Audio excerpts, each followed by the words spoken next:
हाम्रो चाहिँ यहाँनिर गोदावरीबाट यहाँ आइपुगेको छ सिस्नुको डुकु। यसरी हामी चाहिँ केलाउँदैछौँ।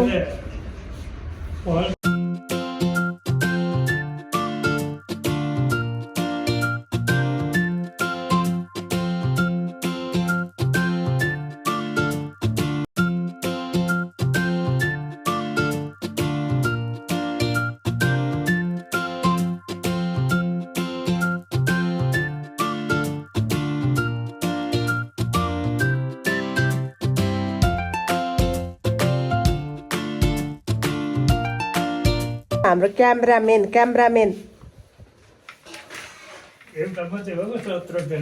यस्तो लामो रहेछ, ठिक रहेछ नि त। अनि यो त एकदम बहुत ठिक रहेछ नि।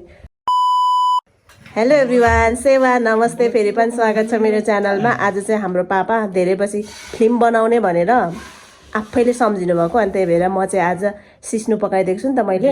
अनि रहर गर्नुभयो पापाले, अनि त्यही भएर मैले चाहिँ यहाँनिर खाना बनाइसकेँ, रेडी गरिसकेँ। अब यहाँ ल्याइदिन्छु, ओछ्यानमा ल्याइदिएको, चिसो छ नि त एकदमै। अनि त्यही भएर सही छ। यता छ हाम्रो फेरि क्यामेरामेन। म ल्याइदिएँ ल खाना। ल, घरको सबैभन्दा सानो मान्छे हो ऊ चाहिँ। ल, पापाको लागि मैले यहाँ रेडी गरिदिएको छु।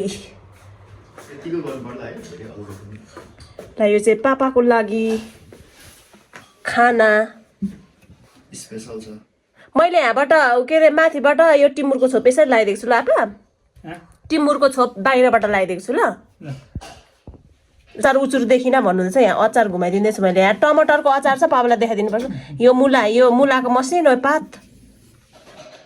यो चाहिँ फापरको ढिँडो पकाइदिएको पापालाई चाहिँ। ल, खानु। पापाको चाहिँ यो सिस्टम हो, यो राम्रो हो। ठिक छ, गुड।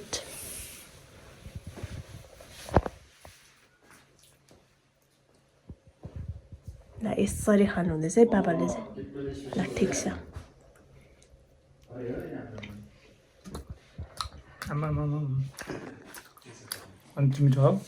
मिठो भयो।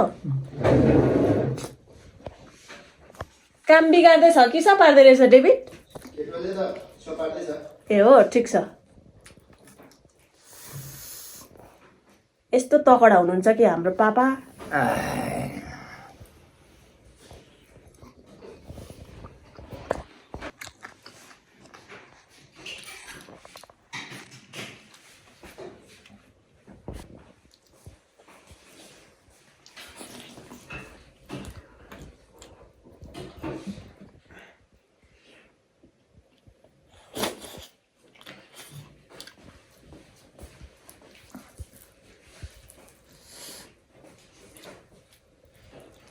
सधैँ चाहिँ कोदोको ढिँडो बनाइदिन्थेँ, अनि आज चाहिँ मैले फापरको ढिँडो, सेतो फापर, मिठे फापरको उयो हो, ढिँडो हो।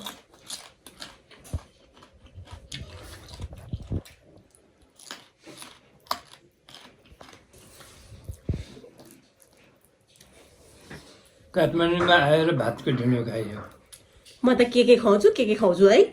यहाँ त कोदोको मात्रै, फापरको मात्रै, गहुँको मात्रै खाइयो। यो चाहिँ पहिला सुरुमा चामल उमालेको, यो गाउँको चामल। अनि चामल उमालेर चाहिँ अनि पछाडि चाहिँ फेरि फापरको पिठो हालेको के।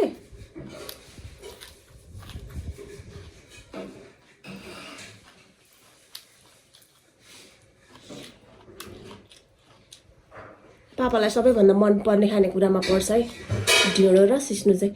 फेरि यो खाँदा चाहिँ पापालाई चाहिँ सहज पनि हुन्छ नि त, खानको लागि अड्किनु पनि हुन्न, सर्किनु पनि हुन्न। खाना खाँदा चाहिँ अलिक चिन्दैन यस्तो थाकेपछि भयो भने के क्लिक भनेन।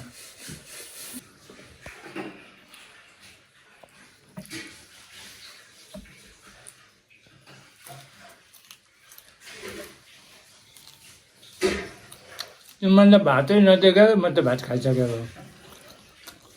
निदाउनु भयो अघि? ए, आज अलिक ढिलो भयो क्या। अब यो दुईटा चल्ला पूजा गरेँ हो, दुई भान गर्दा आज उयो अलिक ढिलो हुन्छ नि त। सिस्नु पकाउनु पर्यो, ढिँडो पकाउनु पर्यो, नानीहरूको लागि पकाउनु पर्यो, अनि त्यही भएर के। म त पक्कै पो भइसक्यो, म त खाएँ नि साँच्चै। हो र। उठाउँदा पो झस्याङ्ग हुनुभयो फेरि म चाहिँ सुतिरहेको बेला उठेर भात खान सक्दिनँ नि म मेरो बानी खराब छ त्यसरी सुतेर म यसरी बिचमा उठेर भात खान चाहिँ सक्दिनँ कि राम्रो बानी नि पापा चाहिँ भर्खर उठेर यहाँ ओछ्यानमा खानुभएको नि त खाना राम्रो बानी छ पापाको चाहिँ बिरामहरू भएको बेला पनि खाने कुराहरू खानुहुन्छ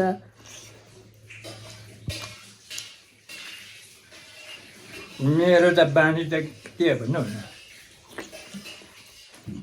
राम्रो नि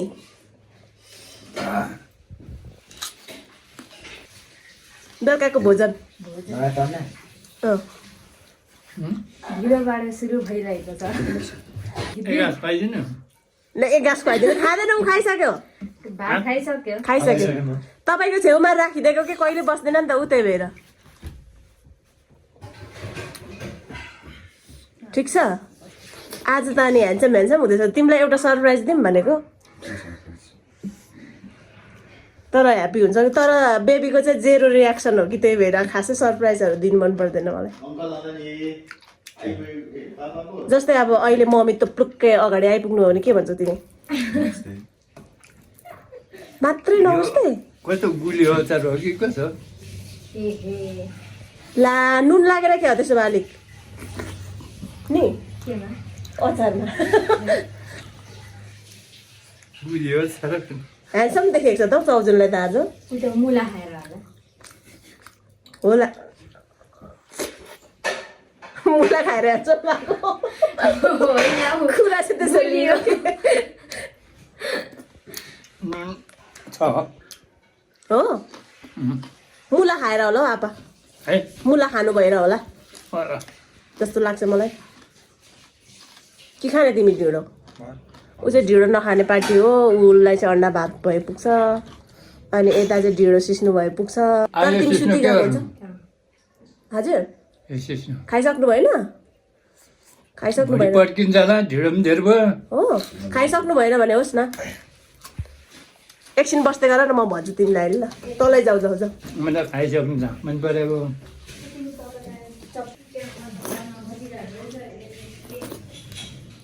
ल खाइसक्नु भयो पापाले चाहिँ त्यो नखाने भए नखानु आपा छोडिदिनु मैले त खाइसकेँ भन्नु आज चमाजुरमा है